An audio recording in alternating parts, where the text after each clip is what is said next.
Engineering முடிச்ச எல்லாரும் மாதிரி தான் நானும் அதில் விதிவிலக்கு இல்லை. நிறையா சாஃப்ட்வேர் கோர்சஸ் படித்து கிட்டத்தட்ட 2 வருஷம் வேலை தேடி அலைஞ்சிருக்கு. படிக்கக்கூடிய காலகட்டத்தில எல்லாம் பார்த்தீங்கன்னாக்கா, அந்த ஹாஸ்டலில் தங்கியிருக்கும்போது மாதம் மாதம் அந்த ஹாஸ்டல் ஃபீஸ் கட்டுறதே ரொம்ப ஒரு போராட்டமாக இருக்கும். நான் ஒரு அட்மிஷன் ஹெட்டாக கிட்டத்தட்ட ஆயிரக்கணக்கான அட்மிஷன் போட்டுக்கிட்டு இருந்தபோது, ஒரு கிராமத்திலிருந்து ஒரு மஞ்சப்பை தூக்கிட்டு ஒருத்தர் வந்தார், ஒரு வயசானவர். நீங்கள் கடவுள் மாதிரி இருந்து என் பையனுக்கு இந்த பணத்தை வச்சு அவனுக்கு வேலைக்கு போகிற மாதிரியான ஒரு கோர்ஸை நீங்கள் டிசைட் பண்ணி கொடுங்க அப்படி சொல்லிட்டு அவர் அப்படியே ஒரு கண்ணீர் விடுறார். அன்றைக்கி நைட்டு எனக்கு தூக்கமே இல்லை. அதுதான் என்னுடைய லைஃப்பில் ஒரு ஸ்டார்டிங் பாயிண்ட். ஆக்சுவலாக நீங்கள் படிச்சுட்டு வேலையோட போகணுமா இல்லை படிச்சுட்டு வேலை தேடணுமா அப்படிங்கிறத நான் பட்டி தொட்டி எல்லாம் ரீச் பண்ணி அதனுடைய அந்த அன்னைக்கு போட்ட விதை இன்னைக்கு எல்லாருக்குமே அது ஃப்ரூட்ஃபுல்லாக இருக்குது. பொருளாதாரத்தினால பணத்தால் யாருக்கும் படிப்பு பாதிக்கக்கூடாது அப்படிங்கிறதுக்காக எடுக்கப்பட்ட இனிஷியேட்டிவ் இன்னைக்கு நம்மளுடைய காலேஜில் கிட்டத்தட்ட ஒரு 3000 பேருக்கு மேலே இப்போ படிச்சுக்கிட்டு இருக்கும்போதே மாதம் 30,000 வரைக்கும் கூட ஏர்ன் பண்ணுறாங்க. ஸோ இப்போ ஃபஸ்ட்டு ஹோட்டல் மேனேஜ்மெண்ட்னு ஸ்டார்ட் பண்ண ஒரு நிர்வாகம் அடுத்து ஏவியேஷன் கொண்டு வராங்க, நர்சிங் கொண்டு வராங்க.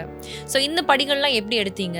நானும் ஒரு வேலை தேடி அலைஞ்சுவேன் அப்படிங்கிறதுனால இனிமேலாம் நம்ம நடத்துகிற எந்த ஒரு கோர்ஸும் எப்படி இருக்கணும்னா வேலையை கன்ஃபார்ம் பண்ணி கொடுத்துடணும். வேலை தேடி அலையக்கூடாது. ஸ்கில்டு ஓரியன்டாக மட்டும்தான் சென்னை சமிர்தா நாங்கள் ஃபோக்கஸ் பண்ணுறோம். பிரைம் மினிஸ்டர் மோடிஜி அடுத்த 3 வருஷத்தில் 100 புதிய ஏர்போர்ட் வரப்போகுதுன்னு உடான் திட்டத்தில் சொல்லியிருக்காங்க. ஒரு ஏர்போர்ட்டில் 3000 5000 பேர் அப்படின்னு எடுத்துக்கிட்டால் கூட கிட்டத்தட்ட 5-6 லட்சம் பேருக்கான வாய்ப்புகள் கொட்டி கிடக்கு. லாஜிஸ்டிக்னு சொன்னாவே மக்களுக்கு என்ன ஞாபகம் வருதுன்னா டெலிவரி பாய்ங்கிறது படிக்காதவங்க பண்ணுறது. படித்தவங்க பிளான் பண்ணி ஒரு மல்டிநேஷ்னல் கம்பெனியில் எப்படி ஒர்க் பண்ணுறாங்களோ அதே மாதிரியான என்விரான்மெண்ட் லாஜிஸ்டிக் கம்பெனியில் ஒரு சூப்பர்வைசராக ஒரு மேனேஜராக இந்த மாதிரி உயர்ந்த கேட்டகரியில் ஒர்க் பண்ணும்போது அவங்களுக்கு சேல்ரி லேக்ஸ் அண்ட் லேக்ஸில் இருக்குது. இதில் சென்னை சமிர்தாவில் படிக்கிறனால என்ன ப்ளஸ் அப்படின்னு கேட்டிங்கன்னா, இங்கே படிக்கும்போது நாங்கள் ஸ்டைஃபண்ட் மட்டுமே 1.5 lakhs கொடுக்குறோம். யாரெல்லாம் இன்றைக்கி வேலை இல்லாமல் இருக்காங்களோ அவங்களுக்கு இது ஒரு பெரிய ஜாப் பாட்.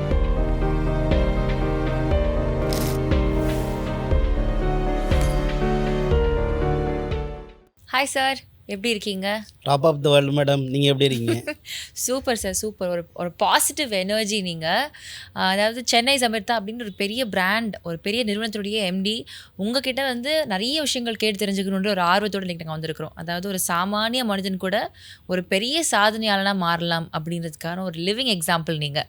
ஸோ இந்த ஒரு ஜேர்னி ஈஸியான ஜேர்னியாக இல்லை. ஸ்டார்ட் பண்ண டைம்லேருந்து இன்றைக்கு வரைக்கும் பல சவால்களை தாண்டி நீங்கள் அந்த டாப் லெவலில் மெயின்டைன் பண்ணிகிட்ருக்கீங்க. ஸோ உங்களோட ஸ்டோரி எப்படிப்பட்டதுன்றதை தெரிஞ்சுக்க போகிறோம். நீங்கள் எக்ஸைட்டடாக இருக்கீங்களா? கண்டிப்பாக மேடம். ஓகே, உங்களோட சின்ன வயசு ஜேர்னி எனக்கு தெரிஞ்சுக்கணும்னு ஆசை. ஏன்னா நான் கேள்விப்பட்ட வரைக்கும் ரொம்ப பெரிய ஒரு வெல் டு டூ ஃபேமிலியில் பிறந்து ரொம்ப பார்ன் வித் சில்வர் ஸ்பூன் மாதிரிலாம் இல்லாமல் ரொம்ப ஆவரேஜாக நார்மலாக இருந்த ஒரு லிவிங் தான் அப்படின்னு நான் கேள்விப்பட்டேன். அது உங்ககிட்டேருந்தே அந்த எக்ஸ்பீரியன்ஸ் என்னன்றதை கேட்டு தெரிஞ்சுக்கணும்னு ஆசை. What was your childhood like? Yes madam, நான் ஒரு கிராமத்திலேருந்து வந்தேன். ஆக்சுவலாக ராமநாதபுரம் பக்கத்தில் உப்புருங்கிற ஒரு கிராமம். அங்கே ஒன்லி 10th வரைக்கும் தான் ஸ்கூலு. ஸோ அப்படிப்பட்ட ஒரு கிராமம். ஸோ அதில் நான் அங்கே 10th முடிச்சுட்டு அதுக்கப்புறம் +2 வேறு ஸ்கூலில் படித்து அதுக்கப்புறம் இன்ஜினியரிங் திருச்சியில் படித்தேன். அந்த படிக்கக்கூடிய காலகட்டத்திலலாம் பார்த்திங்கனாக்கா, அந்த ஹாஸ்டலில் தங்கியிருக்கும்போது மாதம் மாதம் அந்த ஹாஸ்டல் ஃபீஸ் கட்டுறதே ரொம்ப ஒரு போராட்டமாக இருக்கும். நான் எப்போதுமே நான் இன்ஜினியரிங் படிக்கும்போது மாதத்தில் ஒரு வாரத்துலேருந்து 10 நாள் லீவ் போட்டுருவேன். ஏன் தெரியுமா? ஏன் சார்? ஏதோ ஃபன்னுக்காகவோ என்டர்டைன்மெண்ட்டுக்காகலாம் கிடையாது. அந்த ஹாஸ்டல் ஃபீஸ் போய் அண்ணன்ட்ட போய் கேட்டு வாங்கிட்டு வரணும் அப்படிங்கிறதுக்காக. அது ஒரு எக்கனாமிக்காக பார்த்தோம்னா ரொம்ப ஒரு கஷ்டமான ஒரு காலகட்டம். பட் இருந்தாலும் கூட அதையெல்லாம் தாண்டி இன்ஜினியரிங் முடிச்சது அந்த காலகட்டம். ரொம்ப வறுமையில் தான் இருந்திருக்கீங்க. கூட பிறந்தவங்க எத்தனை பேர்? ஒரே ஒரு அண்ணன். ஓகே. ஸோ அவங்களோட சப்போர்ட்டில் நீங்கள் படித்து வந்தீங்க. ஆமாம். ஓகே. ஆனால் அப்பா சின்ன வயசில் இறந்துட்டாங்க, அம்மாவும் இல்லை. ஸோ அதனால் அண்ணனுடைய தான் நான் வளர்ந்தது. ஓ நைஸ். 2 பேரும் சேர்ந்து தான் ஈச் தடவை பார்த்துக்கிட்டீங்க. இப்போ இன்ஜினியரிங் படித்த நீங்கள் அதுக்கடுத்து ஒரு ஆண்டர்ப்ரனர் ஆகணும், நம்மளுக்குன்னு ஒரு பிஸ்னஸ், ஒரு பிராண்ட் ஒன்று க்ரியேட் பண்ணணும் அப்படின்னு நீங்கள் எப்படி நினச்சிங்க? இதுக்கான டைம் ஸ்பேஸ் எவ்வளோ எடுத்துக்கிட்டீங்க? இன்ஜினியரிங் முடிச்ச உடனே இதுக்குள்ளே இறங்கிட்டீங்களா இல்லை வேறு வேலை பார்த்தீங்களா? What was it like? ஆக்சுவலாக இன்ஜினியரிங் முடித்த எல்லாரும் மாதிரி தான் நானும் அதில் விதிவிலக்கு இல்லை. இன்ஜினியரிங் முடித்தோன்னா அப்போ ஜாவா பயங்கர டிமாண்டாக இருந்தது, சாஃப்ட்வேர் கோர்ஸ். நான் என்ன பண்ணேன்னா கிராமத்துலேருந்து சென்னைக்கு வந்து இங்கே நான் ஜாவா படித்தேன். அப்புறம் நிறையா சாஃப்ட்வேர் கோர்சஸ் படித்து கிட்டத்தட்ட 2 வருஷம் வேலை தேடி அலைஞ்சிருக்கேன் இங்கே சென்னையில். அதுக்கப்புறம் ஒரு கம்ப்யூட்டர் சென்டரில் டியூட்டராக என் லைஃப்பை முதல்ல ஆரம்பித்தேன். சாஃப்ட்வேரை சொல்லித்தரக்கூடிய ஒரு வாத்தியாராக நான் ஆரம்பித்தேன். அதுக்கப்புறம் படிப்படியாக ஒரு பெரிய யூனிவர்சிட்டியில் அட்மிஷன் ஹெட்டாக, குரூப் ஆஃப் காலேஜஸில் அட்மிஷன் ஹெட்டாக படிப்படியாக முன்னேறினேன். அங்கே மட்டுமே கிட்டத்தட்ட ஒரு 12 வருஷம் ஒர்க் பண்ணேன். அந்த 12 வருஷத்தில் எனக்கு ஒரு பெரிய லேர்னிங் என்னென்னா, எந்த கோர்ஸை படித்தா லைஃப்பில் யார் முன்னேற முடியும், ப்ளஸ் எந்த கோர்ஸ் அதிக டிமாண்டு, இதை பற்றியான எல்லாருக்கும் ஒரு கைட் பண்ணக்கூடிய ஒரு நல்ல ஒரு எக்ஸ்பீரியன்ஸ் அந்த வேலை மூலமாக எனக்கு கிடைக்கும். இப்போ அந்த வேலையை பண்ணிட்டு இருக்கும்போது எந்த ஒரு பாயிண்ட்ல நம்ம வந்து இந்த மாதிரி ஒரு பிராண்ட் ஒன்று கிரியேட் பண்ண போகிறோம், இங்கே வேலை செஞ்சதெல்லாம் போதும், let's just start something for our self, நம்மளுக்குன்னு ஒரு அடையாளமாக இருக்கணும் அப்படின்ட்டு நீங்கள் ரியலைஸ் பண்ண மொமெண்ட் என்னவா இருந்தது? ஆக்சுவலாங்க அது ரொம்ப என் லைஃப்பில் ரொம்ப முக்கியமான மூமெண்ட் அது. நான் ஒரு அட்மிஷன் ஹெட்டாக கிட்டத்தட்ட ஆயிரக்கணக்கான அட்மிஷன் போட்டுக்கிட்டு இருந்தபோது ஒரு கிராமத்திலிருந்து ஒரு மஞ்சப்பை தூக்கிட்டு ஒருத்தர் வந்தார், ஒரு வயசானவர். அவர் வந்து ரொம்ப நேரம் அங்கே வெயிட் பண்ணி அந்த காலேஜில் வெயிட் பண்ணிவிட்டு அப்புறம் என்னை வந்து பார்த்தார். பார்க்கும்போது அவர் வந்து பேசின வார்த்தையே என்ன அப்படின்னு கேட்டால், இந்தாப்பா என்னுடைய உழைப்பு எல்லாம் சொத்து எல்லாத்தையும் விற்று நான் இவ்வளோ பணத்தை கொண்டு வந்திருக்கேன். நீ என்ன பண்ணுவியோ தெரியாது, நீங்கள் கடவுள் மாதிரி இருந்து என் பையனுக்கு இந்த பணத்தை வச்சு அவனுக்கு வேலைக்கு போகிற மாதிரியான ஒரு கோர்ஸை நீங்கள் டிசைட் பண்ணி கொடுங்க அப்படின்னு சொன்னார். அப்படி சொல்லிவிட்டு அவர் அப்படியே ஒரு கண்ணீர் விடுறார். அந்த கண்ணீர் கீழே விழுந்துச்சு. அன்றைக்கி நைட்டு எனக்கு தூக்கமே இல்லை. அதுதான் என்னுடைய லைஃப்பில் வந்து ஒரு ஸ்டார்டிங் பாயிண்ட் ஆக்சுவலாக. ஏன் அப்படின்னு கேட்டால், நான் அட்மிஷன் ஹெட்டாக இருந்த காலகட்டத்தில் நிறைய கோர்ஸுக்கு டொனேஷன் கொடுத்து ஜாயின் பண்ணாங்க. 10 லட்சம் 20 லட்சம்லாம் டொனேஷன் கொடுத்து நிறையா வேரியஸ் கோர்ஸ் ஜாயின் பண்ணாங்க, இன்ஜினியரிங் அது இதுன்னு சொல்லிட்டு. ஆனால் படிப்பை முடிக்கும்போது யாருக்குமே வேலைக்கான ஒரு உத்தரவாதம் இல்லை, அவங்க தான் வேலை தேடி அலைய வேண்டிய கட்டாயம் இருந்தது. ஆனால் உல்ட்டாவாக ஒரே ஒரு கோர்ஸ் இருந்தது, அதில் யாருமே அதிகமாக சேரவே மாட்டாங்க. ஆனால் அந்த கோர்ஸை படித்தவங்களுக்கு படிப்பை முடிக்கிறதுக்கு முன்னாடியே வேலையை கன்ஃபார்ம் பண்ணக்கூடிய ஒரே கோர்ஸ். அது எது நினைக்கிறீங்க நீங்கள், உங்களுக்கு தெரிஞ்சு? சார், அஃப்கோர்ஸ் நீங்கள் அதை உங்களுடைய பிரதானமாக எடுத்து ஸ்டார்ட் பண்ணது அப்படின்றப்போ ஹோட்டல் மேனேஜ்மெண்ட் நான் நம்புகிறேன். கரெக்டாக சொன்னீங்க. ஆனால் அந்த கோர்ஸில் வந்து யாருமே சேர தயாராக இல்லை. நான் அங்கே அப்போ ஒர்க் பண்ண அந்த காலேஜ்லேயுமே இந்த ஹோட்டல் மேனேஜ்மெண்ட் கோர்ஸை இனிமேல் நடத்துறது இல்லை அப்படின்னு ஒரு முடிவுக்கு வந்தாங்க. ஏன்னா நிறைய பேர் சேராதனால. அன்னைக்கு நிலமையில் நான் சொல்கிறது 2008, 2009 அந்த காலகட்டத்தில் நிறைய யூனிவர்சிட்டி, நிறைய ஆர்ட்ஸ் அண்ட் சயின்ஸ் காலேஜ் எல்லாமே ஹோட்டல் மேனேஜ்மெண்ட்டை சரண்டர் பண்ணாங்க. தட் இஸ் எங்களால் நடத்த முடியல, சீட் அதிகமாக ஃபில் ஆகலை. அந்த காலகட்டத்தில் எனக்கு ஒரு 12 வருஷம் அனுபவனால் நான் என்ன ஒரு முடிவுக்கு வந்தேன்னா, இதில் அவ்வளோ பொக்கிஷம் இருக்குது, ஆனால் மக்கள்கிட்ட ஒரு விழிப்புணர்வு இல்லை, நாம் ஏன் அந்த விழிப்புணர்வை ஏற்படுத்தக்கூடாது அப்படின்னு உருவானதான் சென்னை சமர்த்தா. அந்த ஒரு கிராமத்திலிருந்து வந்த ஒரு பெரியவரோடைய அந்த கண்ணீரில் உருவான கரு தான் சென்னை சமர்த்தா. ஏன்னா இந்த படித்தா வேலையோடு போகணும், அந்த படிப்பு லைஃப்பை கொடுக்கணும், வெறும் பட்டத்தை மட்டும் கொடுக்கக்கூடாது, லைஃப்பை கொடுக்கணும் அப்படின்னு ஆரம்பிச்சது தான் நம்மளுடைய சென்னை சமர்த்தா. வாவ்! அது அழகான ஒரு ட்ராவல் இருக்குது அதுக்கு பின்னாடி. இப்போ சென்னை சமர்த்தா வந்து ஸ்டார்ட் பண்ணுறப்போ ஹோட்டல் மேனேஜ்மெண்ட் கோர்ஸ் கூட ஸ்டார்ட் பண்ணீங்க. இப்போ அஃப்கோர்ஸ் ஏவியேஷன், நர்சிங் நிறைய அதில் அடிட்டிவ்ஸ் இருக்குது. பட் ஸ்டார்ட் பண்ணுறப்போ ஆல்ரெடி நீங்கள் சொன்ன மாதிரி நிறைய பெரிய பெரிய காலேஜஸ் எல்லாமே சரண்டர் பண்ணிட்டாங்க, இந்த கோர்ஸ் பண்ண முடியாது, ஃப்யூச்சரில் கண்டினியூ பண்ண வேண்டாம் அப்படின்ட்டு. அப்போ என்ன ஒரு கான்ஃபிடென்ஸில் நீங்கள் இதை ஸ்டார்ட் பண்ணீங்க? அண்ட் இது வந்து இனிஷியலாக இப்போ கூட இந்த ஸ்டிக்மாலாம் உடஞ்சிருச்சு. But 10 years back, 2010-15 years back வந்து ஹோட்டல் மேனேஜ்மெண்ட்டாக, சமையல்காரங்களுடைய வேலையா, சமையல் கற்றுக்கிற வேலையா அப்படின்ட்டு அதை வந்து ரொம்ப ஒரு கொஞ்சம் தாழ்வாக பார்த்த ஒரு டைம் அதான் அது. அப்போ அதை எப்படி நீங்கள் வந்து இது ஒரு பெரிய லெவலில் பூமாக ஆகும், இதை வந்து கண்டிப்பாக ஹிட் பண்ணலாம் அப்படின்ற என்ன ஒரு கான்ஃபிடென்ஸ் அதை ஸ்டார்ட் பண்ணீங்க? ஆக்சுவலாக நீங்கள் சொன்னது கரெக்ட். 2010 அதாவது 16 வருஷத்துக்கு முன்னாடி போய் இந்த படிப்பை படிக்கிறியா அப்படின்னு சொன்ன காலகட்டம்லாம் இருந்தது. சமையல் படிப்பா அப்படின்ன மாதிரி ஒரு அண்டர் எஸ்டிமேட் பண்ணக்கூடிய ஒரு நிலைமை தான் உண்மையிலே இருந்தது. நான் எந்த தைரியத்தில் அதை ஆரம்பித்தோம் அப்படின்னு கேட்டால், எனக்கு அதில் முழுமையான அனுபவம், எதில் எந்த கோர்ஸை படித்தா யாருக்கு வேலை கிடைக்குது அப்படிங்கிறத நானே அனுபவப்பட்டதுனால, இன்ஜினியரிங் படிச்சுட்டு நானே 2 வருஷம் 3 வருஷம் வேலை தேடி அலைஞ்சதுனாலையும், நான் நிறைய ஆயிரக்கணக்கான அட்மிஷன் போட்டதில் யாருக்கு வேலை கிடைக்குது அப்படிங்கிறத அனுபவபூர்வமாக தெரிஞ்சதுனாலையும் நான் என்ன முடிவு பண்ணேன்னா, நடத்துனா இதைத்தான் நம்ம ஆரம்பிக்கணும்னு நினச்சேன். ஆனால் ஆரம்பிக்கும்போது பல பேர் எனக்கு என்னுடைய வெல்விஷர், கைடர் எல்லாருமே என்ன சொன்னாங்கன்னா, இன்ஜினியரிங் காலேஜ் ஆரம்பிங்க, அதுதான் இன்றைக்கி ட்ரெண்டு, அதுதான் ஒரு பெரிய ப்ளஸ் அப்படின்னு சொன்னாங்க. நான் அதையெல்லாம் ஒதுக்கிட்டு இது ஆரம்பிப்போம்னு சொல்லி 2010 ஆரம்பிக்கும்போது நிறைய சேலஞ்சஸ்லாம் இருந்தது. ஆரம்பத்தில் எந்த ஒரு பெரிய வெல்கமிங் கிடையாது. ஏன்னா நான் இப்போ இண்டஸ்ட்ரியில் நான் சென்னை சமர்த்தான்னு ஆரம்பிக்கும்போது ரொம்ப ரொம்ப புதுசு. அப்படின்போது பெருசாலாம் யாருக்கும் ஒரு வெல்கமிங் இல்லை. நான் என்ன பண்ணேன் அப்படின்னு கேட்டால், மக்கள்கிட்ட இந்த புரிந்துணர்வு இல்லை, ஆனால் வேலை பயங்கரமாக கொட்டி கிடக்கு, இதை மக்கள்கிட்ட எடுத்துகிட்டு போகணுங்கிறதுக்காகவே உங்களை மாதிரியான எல்லா மீடியாலையும் நான் எந்த அளவுக்கு முடியுமோ அதை தெளிவாக எடுத்து சொல்ல ஆரம்பித்தேன். நிறைய பேட்டி, நிறையா கருத்தரங்கம், நிறையா செமினார் ஸ்கூலாக போய் வாய்ப்பு கிடைக்கிற எல்லா இடத்துலையும் நான் அதை புரிய வச்சேன். ஓகே. அதாவது குக்கிங் கோர்ஸை பற்றி குக்கிராமத்துக்கும் போய் என்ன பண்ணேன் அப்படின்னு கேட்டால், இது வெறும் குக்கிங் கோர்ஸ் மட்டும் இல்லை, இது வந்து லைஃபையே மாற்றக்கூடிய ஆயிரக்கணக்கான கோடி முதலீடு உள்ள ஸ்டார் ஹோட்டலை நீங்கள் எப்படி நிர்வாகம் பண்ணுறது அப்படிங்கிறத பற்றி ப்ராக்டிக்கலாக சொல்லித்தர ஒரு படிப்பு. ஃபாரினில் இந்த கோர்ஸை படிக்கணுன்னா டொனேஷன் கொடுத்து படிக்கணும். இங்கே அவ்வளவு பெனிஃபிட் இருக்கிற கோர்ஸ் அவேர்னஸ் இல்லை. நீங்கள் படிச்சுட்டு வேலையோடு போகணுமா, இல்லை படிச்சுட்டு வேலை தேடணுமா அப்படிங்கிறத நான் பட்டி தொட்டி எல்லாம் ரீச் பண்ணி, அதனுடைய அந்த அன்னைக்கு போட்ட விதை இன்றைக்கி எல்லாருக்குமே அது ஃப்ரூட்ஃபுல்லாக இருக்குது. இன்றைக்கி ஒரு ஹோட்டல் மேனேஜ்மெண்ட்டை பற்றி மக்களுக்கு ஒரு நல்ல புரிதல் இருக்குது. படித்தா ஹோட்டல் மேனேஜ்மெண்ட்டு தான் படிப்பேன் அப்படின்னு சொல்லக்கூடிய ஒரு காலகட்டத்தில் இருக்கும் அப்படின்னு சொல்கிறதே எனக்கு ரொம்ப பெருமையாக இருக்குது. வெறும் 300 ஸ்டூடெண்ட்ஸோட ஸ்டார்ட் பண்ண இந்த ஜேர்னி 2010ல் இன்னைக்கு வந்து 9000 10,000 ஸ்டூடெண்ட்ஸ் ஒரு பேட்சில் படிக்கிறாங்க அப்படின்றப்போ கண்டிப்பாக நீங்கள் சொல்கிற மாதிரி ஒரு பெரிய ரெவல்யூஷனரி சேஞ்ச் தான் நடந்திருக்கு.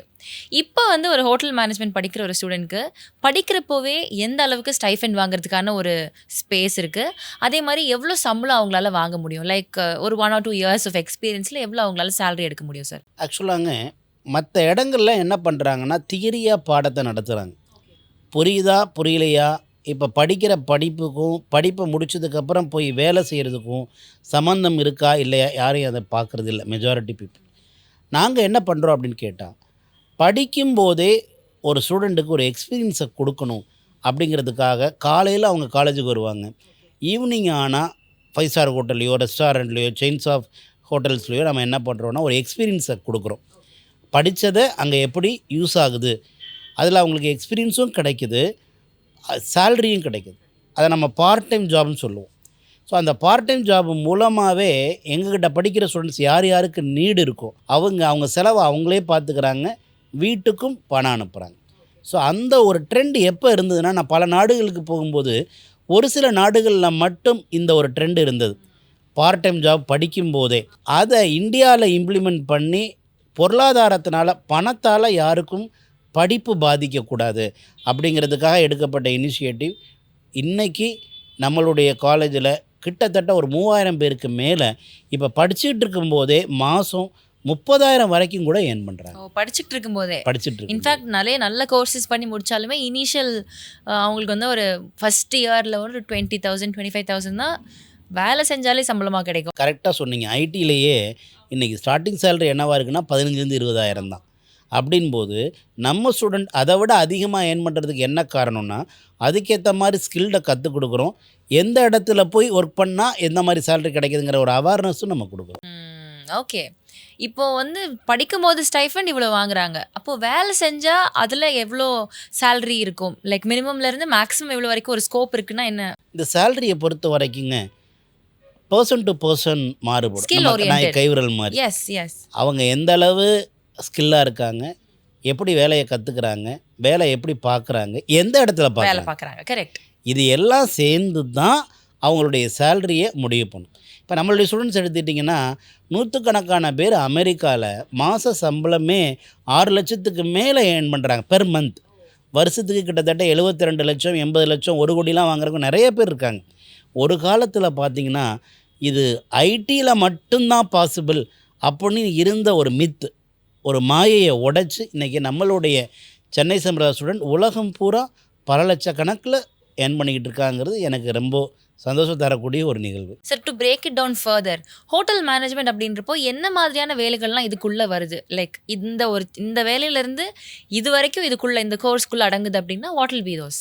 சுருக்கமாக சொன்னோன்னா ஹோட்டல் மேனேஜ்மெண்ட் கோர்ஸ் அப்படின்லாம் அதுலேயே அர்த்தம் இருக்குது. ஹோட்டல் மேனேஜ்மெண்ட் பொதுவாக ஒரு 5 ஸ்டார் ஹோட்டலுடைய ஒர்த்து எவ்வளோ இருக்கும்னு நினைக்கிறேன், மதிப்பு எவ்வளோ இருக்கும்? பல கோடிகள் இருக்கும். கண்டிப்பாக பல கோடிகள் இருக்கும், அதில் மாற்று கருத்தே இல்லை. இப்போ இங்கே இருக்கக்கூடிய ஒரு லீமர்டின் ஹோட்டலையோ அல்லது வந்து தாஜோ ஒரு ஹயத்தோ நீங்கள் பார்த்தீங்க, ஐடிசி பக்கத்துலேயே எடுத்துக்கும், ஐடிசி எடுத்துக்கும், இதனுடைய மதிப்பு பார்த்தீங்கன்னா ஒரு டிவிஎஸ் கம்பெனி எப்படியோ ஒரு இன்ஃபோசிஸ் கம்பெனி எப்படியோ அது மாதிரி பல்லாயிரக்கணக்கான கோடி மதிப்பு. ஓகே. அப்படிப்பட்ட பல்லாயிரக்கணக்கான கோடி முதலீடு உள்ள ஸ்டார் ஹோட்டலை எப்படி நிர்வாகம் பண்ணுறது அப்படிங்கிறத ப்ராக்டிக்கலாக சொல்லித்தர்றது தான் இந்த ஹோட்டல் மேனேஜ்மெண்ட். அதில் ஃபுட் ப்ரொடக்ஷன், குக்கிங் அப்படிங்கிறது one of the part, not hard, one of the part. So அது நாங்கள் என்ன சொல்லித்தரோன்னா ஒரு ஹோட்டலை எப்படி நிர்வாகம் பண்ணுறதுங்கிறத மேனேஜ்மெண்ட்டையும் சொல்லித்தர்றோம். அந்த ஹோட்டலில் போய் மற்றவங்கள வேலை வாங்குறதுக்காக என்னென்ன விஷயங்கள்லாம் ஃபண்டமெண்டல் தெரிஞ்சுக்கணும் அந்த எல்லா டிபார்ட்மெண்ட்டுமே சொல்லித்தரோம். சுருக்கமாக சொன்னோம்னா நீங்கள் ஹோட்டலுக்குள்ளே என்ட்ரு ஆனோன்னா முதல்ல யாரை பார்ப்பீங்க அப்படிங்கன்னா ரிசப்ஷனிஸ்ட் பார்ப்போம். அவங்க நாங்கள் என்ன சொல்லுவோன்னா டிபார்ட்மெண்ட் பேர் ஃப்ரண்ட் ஆஃபீஸ். ஓகே. நம்மளுடைய முகம் மாதிரி அவங்க தான். அடுத்து நம்ம போன உடனே ரூம் ரெடியாக இருக்கா அப்படிங்கிறத ரூமை எல்லாத்தையும் ரெடி பண்ணுறவங்க ஹவுஸ் கீப்பிங். அதுக்கப்புறம் நமக்கு தேவையான ஃபுட்டை ரெடி பண்ணுறவங்க ஃபுட் ப்ரொடக்ஷன் செஃப். அந்த ஃபுட்டை பரிமாறுறவங்க எஃப்என்பி சர்வீஸ். இவ்வளோ தான் அந்த 4 டிபார்ட்மெண்ட். ஸோ இது எல்லாத்தையும் இன்டகிரேட் இணைச்சு ஹோட்டலில் நிர்வாகம் பண்ணுறது தான் hotel management. Okay okay okay. So இப்போ ஃபஸ்ட்டு ஹோட்டல் மேனேஜ்மெண்ட்னு ஸ்டார்ட் பண்ண ஒரு நிர்வாகம் வந்து அடுத்து ஏவியேஷன் கொண்டு வராங்க, நர்சிங் கொண்டு வராங்க. ஸோ இந்த படிகள்லாம் எப்படி எடுத்தீங்க? இந்த ஸ்டெப்பெல்லாம் எடுத்து வைக்கிறப்போ என்னென்ன சேலஞ்சஸ் இருந்துச்சு? ஆக்சுவலாக நானும் ஒரு வேலை தேடி அலைஞ்சுவேன் அப்படிங்கிறதுனால இனிமேலாம் நம்ம நடத்துகிற எந்த ஒரு கோர்ஸும் எப்படி இருக்கணும்னா வேலையை கன்ஃபார்ம் பண்ணி கொடுத்துடணும், வேலை தேடி அலையக்கூடாது. அந்த ஒரு நோக்கத்தில் தான் எதெல்லாம் படித்தா உடனடியாக வேலை கிடைக்குமோ அப்படிப்பட்ட கோர்ஸாக ஸ்கில்டு ஓரியன்டாக மட்டும்தான் சென்னை சம்பிரதாயம் நாங்கள் ஃபோக்கஸ் பண்ணுறோம். ஸோ ஏவியேஷன் அப்படின்னு பார்த்தீங்கன்னாக்க இப்போது நம்மளுடைய மீனம்பாக்கம் ஏர்போர்ட் இருக்குல்ல, அதில் எவ்வளோ பேர் வேலை பார்க்குறாங்கன்னு நினைக்கிறீங்க? பெர்மனெண்ட் எம்ப்ளாய் மொத்தம் 4 டெர்மினல் 5 டெர்மினல் இருக்குது. ஒரு 5000 பேர், 4000 5000 பேர் மொத்தம் நீங்கள் கூகுளில் போட்டு பார்த்தீங்கன்னா தெரியும், 11,500 பேர் permanent employee oh my god ஒரு ஏர்போர்ட்டில். நம்மளுடைய பிஎம் பிரைம் மினிஸ்டர் மோடிஜி அடுத்த 3 வருஷத்தில் 100 புதிய ஏர்போர்ட் வரப்போகுதுன்னு உடான் திட்டத்தில் சொல்லியிருக்காங்க. 100 புது ஏர்போர்ட் வரப்போகுது. அப்போ எவ்வளோ 1000 பேர், எவ்வளோ லட்சம் பேருக்கு வேலை ரெடியாக இருக்க போகுதுன்னா குறைஞ்சபட்சம் ஒரு ஏர்போர்ட்டில் 3000 5000 பேர் அப்படின்னு எடுத்துக்கிட்டால் கூட கிட்டத்தட்ட 5 6 லட்சம் பேருக்கான வாய்ப்புகள் கொட்டி கிடக்கு. பயங்கர டிமாண்ட் இருக்குது. ஆனால் ஸ்கில்டு பர்சன் வெளியில் வர்றது ரொம்ப ரொம்ப கம்மியாக இருக்குது. ஸோ அதனால தான் சென்னை சம்பிரதா 3 வருஷத்துக்கு முன்னாடி ஏவியேஷன் காலேஜ் ஸ்டார்ட் பண்ணோம். இன்றைக்கி ஏவியேஷன் காலேஜ் நம்மகிட்ட படிக்கிறவங்கள பல பேர் படிச்சுக்கிட்டு இருக்கும்போதே ஏர்போர்ட்லேயும் மற்ற இடங்கள்லையும் பார்ட் டைம் ஜாபாகவும் ஏர்ன் பண்ணுறாங்க. இது ஒரு புதுமை. ஏவியேஷன் காலேஜ்லேயேங்க படிக்கும்போதே பார்ட் டைம் ஜாப் கொடுக்குற ஒரே காலேஜ் இந்தியாவிலேயே ஒன்லி ஒன் காலேஜ் எதுனா நம்ம சென்னை சம்பிரதா ஏவியேஷன் காலேஜ். அதே மாதிரி தான் நர்சிங். ஆமாம். இப்போது நர்சிங்க்கு எந்த அளவு டிமாண்ட் இருக்குன்னா, நான் பல நாடுகள் ட்ராவல் பண்ணிகிட்டே வர்றதுனால ஜெர்மன் மாதிரியான கண்ட்ரியிலலாம், அது மாதிரி லண்டன், யூகே, யூரோப் எல்லாத்துலேயுமே பார்த்திங்கன்னா ஸ்டார்டிங் சேலரியே நர்ஸுக்கு இனிஷியலாகவே 3.5 லட்ச ரூபா கொடுக்குறாங்க, 3.5 lakhs. ஏன் அப்படின்னா அங்கெல்லாம் வந்து வயசானவங்க ரொம்ப பேர், யூத் எண்ணிக்கை கம்மி, அதை அவங்கள பார்த்துக்கிறதுக்கு ஆள் இல்லை. அதனால் பணம் நிறையா இருக்குது, ஆனால் பார்த்துக்கிறதுக்கு ஆள் இல்லை. அதனால் நர்சஸுக்கு வந்து heavy demand, high demand. So அதனால் இங்கேயுமே அப்படி தான். இங்கே எப்படின்னு கேட்டால் ஸ்டார்டிங் சேலரி கம்மியாக இருக்கும் நர்ஸுக்கு. முடித்த உடனே எல்லோரும் மாதிரி ஆர்டினரி சம்பளம் தான் வாங்குவாங்க. இங்கே நான் சொல்கிறது இந்தியாவில் 6 மாதம் எக்ஸ்பீரியன்ஸுக்கு அப்புறம் அவங்க அடுத்து ஷிஃப்டிங் போகும்போது பார்த்திங்கன்னா அவங்களுடைய நல்ல சேலரி இருக்குது. ஸோ நர்சிங் அப்படிங்கிறது ஹை டிமாண்டாக இன்றைக்கி ஹெல்த்து கேரில் கேர் எடுக்கக்கூடிய நர்சஸுக்கு ஒரு சிவப்பு கம்பள வரவேற்பு இருக்குது. ஓகே. ஸோ நீங்கள் செலக்டிவாக வந்து நல்ல அழகான பேமெண்ட்டோட லைஃப் கொஞ்சம் நல்ல ஸ்மூத்தாக போகிறதுக்கான ஒரு ஆப்பர்ச்சுனிட்டியை வந்து யங்ஸ்டர்ஸ்க்கு க்ரியேட் பண்ணுறது வந்து அழகாக பண்ணிகிட்டு இருக்கீங்க டிஃப்ரெண்ட் செக்டார்ஸில் இல்லையா? இப்போ நீங்கள் ட்ராவல் அப்படின்னு சொன்னப்போ தான் எனக்கு ஞாபகம் வந்தது. எத்தனை விருதுகள் சார் உங்களுக்கு ஒவ்வொரு இடத்துலையும்? ரீசெண்டாக வந்து லண்டனில் எஜுகேஷனல் பர்பஸ்க்கான ஒரு ஹாஸ்பிட்டாலிட்டி விருது உங்களுக்கு கிடைச்சிருக்கு. அவ்வளோ பெருமையாக இருக்குது. நம்ம ஊரில் நம்ம தமிழ்நாட்டிலேருந்து ஒருத்தர் போயிட்டு இவ்வளோ பெரிய விஷயங்கள் பண்ணது மட்டும் இல்லாமல் அதுக்கான அங்கீகாரத்தையும் வாங்கிட்டு வராரு அப்படின்றப்போ உங்களுக்கு எப்படி இருக்கு? என் நண்பரும் சில எஜுகேஷனல் இன்ஸ்டியூட் சொன்னாங்க. என்னன்னு கேட்டால் இந்த விருதை பற்றி சொல்லும்போது, நம்மளை ஆண்டவங்க பிரிட்டிஷ், உலகத்தையே முக்கால்வாசியே ஆண்டவங்க யாருன்னு கேட்டிங்கன்னா பிரிட்டிஷ் மக்கள் தான். அவங்களுக்கு ஒரு பெரிய கெத்து இருக்குது முன்னாடிலாம், உலகத்தையே நம்ம தான் ஆண்டோம் அப்படிங்கிற மாதிரி. அப்படிப்பட்ட பாரம்பரியமிக்க கிட்டத்தட்ட 2000-3000 வருஷம் பாரம்பரியமிக்க பிரிட்டிஷோடைய பார்லிமெண்ட்டில் பேசுகிறதுக்கான ஒரு வாய்ப்பும், ரெண்டாவது அப்படிப்பட்ட பிரிட்டிஷ் பார்லிமெண்ட்லேருந்து அங்கே நடக்கக்கூடிய நிகழ்வில் ஒரு விருதும், அதுவும் இந்தியாவோடைய ஐகானிக் லீடர் 2026 அப்படிங்கிறது உலகமே வியந்து பார்க்கக்கூடிய ஒரு மிகப்பெரிய அங்கீகாரம் அப்படின்னு என்னுடைய நண்பர்கள் சொன்னாங்க. ஸோ எதுக்காக இதை ஞாபகப்படுத்துகிறேன் அப்படின்னு கேட்டால், அவங்க நிறையா ரிசர்ச் பண்ணி அதில் அனலைஸ் பண்ணி மற்ற காலேஜஸ் மற்ற யூனிவர்சிட்டி எல்லாம் வெறும் பட்டம் மட்டுமே கொடுக்குறாங்க. சென்னை அமிர்தா தான் படிப்பை முடிக்கிறதுக்கு முன்னாடியே வேலையும் கன்ஃபார்ம் பண்ணி அவங்களுக்கு லைஃப்பையே மாற்றிருக்கும். ஒருத்தர் 2 பேர் இல்லை, இது வரைக்கும் 32,000 பேருடைய லைஃப்பில் நாம் இன்றைக்கி ஒரு மிகப்பெரிய மாற்றத்தை ஏற்படுத்தியிருக்கோம். அப்படிங்கிறதுனால நமக்கு வந்து அந்த ஒரு மிகப்பெரிய உயரிய விருது அண்ட் மிகப்பெரிய அங்கீகாரமும் கிடச்சிது. அதில் நிறைய உலகளோட தலை சிறந்த பெரிய வல்லுநர்கள்லாம் அந்த ஃபங்க்ஷனில் கலந்துக்கிட்டாங்க.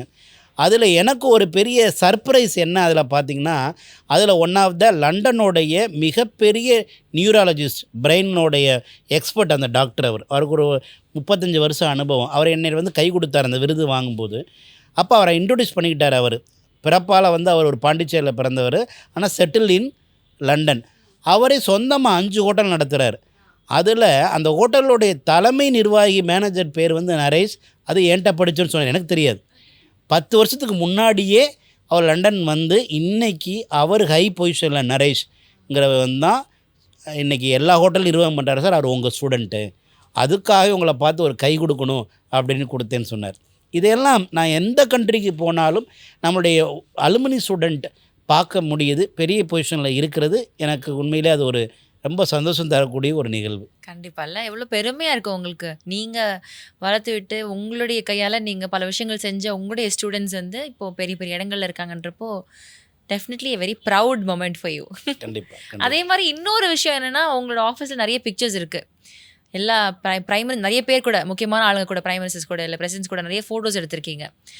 குறிப்பாக சொல்லணும்னா அப்துல் கலாம் சாரோடலாம். ஸோ அவங்க கூட அந்த இருந்த அனுபவங்கள், அவங்க கூட இருக்கிற மெமரபிளான விஷயங்கள் வந்து ஏதாவது எங்கள் கூட ஷேர். ஆக்சுவலாக அப்துல் கலாம் சார் பிரசிடெண்ட்டாக இருந்தபோது, ஜனாதிபதியாக இருந்தபோது எனக்கு வந்து இந்தியாவோடைய சிறந்த ஹோட்டல் மேனேஜ்மெண்ட் காலேஜுக்கான விருது வழங்குது அப்துல் கலாம் சார் வழங்கினாங்க. அந்த ஒரு ஈவெண்ட்டில் நான் போய் அப்துல் கலாம் சார் கையில் விருது வாங்கும்போது அப்துல் கலாம் சார் சொன்ன வார்த்தை இப்போவும் என் காதில் ஒலிச்சிட்டே இருக்குது. என்ன சொன்னாங்கன்னா, எஜுகேஷன் தான் அடுத்த ஒரு தலைமுறையை நல்ல தலைமுறை உருவாக்க முடியும். அப்படிப்பட்ட ஒரு பெரிய கருவி உங்ககிட்ட இருக்குது பூமி, அதை சரியாக பயன்படுத்துங்க அப்படின்னு சொன்னாங்க. அந்த ஒரு அட்வைஸ் அடுத்த தலைமுறையை நம்மளால் ஒரு பிரம்மாண்டமான ஒரு நல்ல ஒரு தலைமுறையை உருவாக்கிட்டோம்னா அது நாட்டுக்கான ஒரு மிகப்பெரிய வல்லரசருக்கான ஒரு அதுதான் அடிப்படைன்னு சார் சொன்னாங்க. ஸோ அவர் அந்த சொன்ன அட்வைஸ் எனக்கு ஒரு மிகப்பெரிய டேர்னிங் பாயிண்ட். ஸோ நம்மகிட்ட வர்றவங்க ஒரு ட்ரான்ஸ்ஃபார்ம் பண்ணும்போது அவரை மட்டும் நம்ம ட்ரான்ஸ்ஃபார்ம் பண்ணலை. சார் சொன்ன வார்த்தையிலும் நான் புரிஞ்சுக்கிட்டது, ஒரு ஸ்டூடெண்ட் நம்மகிட்ட வர்றாங்க, அவருக்கு ஒரு வேலை வாங்கி கொடுத்தா அவர் மட்டும் முன்னேறல, அவர் சம்மந்தப்பட்ட குடும்பமே அடுத்த ஸ்டேஜுக்கு முன்னேறுது. ஸோ அந்த ஒரு மிகப்பெரிய நிகழ்வான சம்பவம் அப்துல் கலாம் சார்கிட்ட விருது வாங்கும்போது. அதே மாதிரி பார்த்திங்கனாக்க பிரணாப் முகர்ஜி பிரசிடெண்ட்டாக ஜனாதிபதியாக இருந்தபோது ஜனாதிபதி மாளிகைக்குள்ளே ஜனாதிபதி கையால் இந்தியாவோடைய மிகச்சிறந்த hotel manage number 1 hotel management காலேஜ்னு ஒரு விருது ஜனாதிபதி மாளிகையில் வாங்கும்போது அது ஒரு மிகப்பெரிய முக்கியமான தருணமாக இருந்தது. அடுத்து ஒரு முக்கியமான விருது அப்படின்னு பார்த்தோம்னாக்க ஃபாரினில் OEM யூனிவர்சிட்டி கையால் மெரிட்டோரியஸ் அவார்டுன்னு எனக்கு கொடுத்தாங்க. அந்த மெரிட்டோரியஸ் அவார்டுங்கிறது நம்ம நாட்டில் இங்கே பாரத ரத்னா மாதிரி அங்கே மெரிட்டோரியஸ் அவார்டு உலகத்திலே நீங்கள் கூகுள் பண்ணி பார்த்தீங்கன்னா 15 பேருக்கு தான் கொடுத்துருக்காங்க. அதில் ஒன் ஆஃப் த பர்சன் நமக்கு. ஏன் அப்படின்னு கேட்டால், எஜுகேஷனில் பட்டம் மட்டும் இல்லாமல் அவங்க வேலையும் கொடுத்து லைஃப்பை மாற்றுறதுக்கான கொடுத்த அந்த உயரிய அங்கீகாரம். வாவ்! நிஜமாவே கேட்குறப்ப அவ்வளோ சந்தோஷமா இருக்கு sir. Too much of work. அதுக்கான ஒரு அங்கீகாரம் இருக்கு. எங்களுக்கு வந்து இன்னும் பெருமையா இருக்கு. உங்களுக்கு இந்த மாரி விஷயங்கள்லாம் கிடைக்கலன்னு நெறைய விருதுகள் நீங்க வாங்கணும் அப்படின்னு வாழ்த்திக்கிறோம். இன்னொன்னு என்னன்னா, இப்போ இவ்வளோ விஷயங்கள் பண்ணிட்டு இருக்கீங்க. உங்களுடைய அடுத்தடுத்த கோல்ஸ் என்னவா இருக்கு சார்? அடுத்து இது பண்ணணும். அடுத்து இந்த மாரி விஷயங்கள்ல அ ஸ்டெப் பண்ணணும் அப்படின்ற மாரி உங்களோட அடுத்த பிளான் என்ன? ஃபியூச்சரிஸ்டிக் பிளான்ஸ் என்ன? ஆக்சுவலாக 2010 நாம் எப்படி மக்கள்கிட்ட ஒரு விழிப்புணர்வை ஏற்படுத்தி இதில் நிறைய இவ்வளோ வேலை வாய்ப்பு இருக்குது, நிறைய பேர் லைஃப்பை மாற்ற முடியும்னு ஒரு முயற்சி ஹோட்டல் மேனேஜ்மெண்ட்டில் எடுத்தோமோ, அதே மாதிரி நிலைமை இன்னைக்கு 2026 ஒரு ஃபீல்டு இருக்குன்னா அது லாஜிஸ்டிக். லாஜிஸ்டிக்னு சொன்னாவே மக்களுக்கு என்ன ஞாபகம் வருதுன்னா டெலிவரி ம்.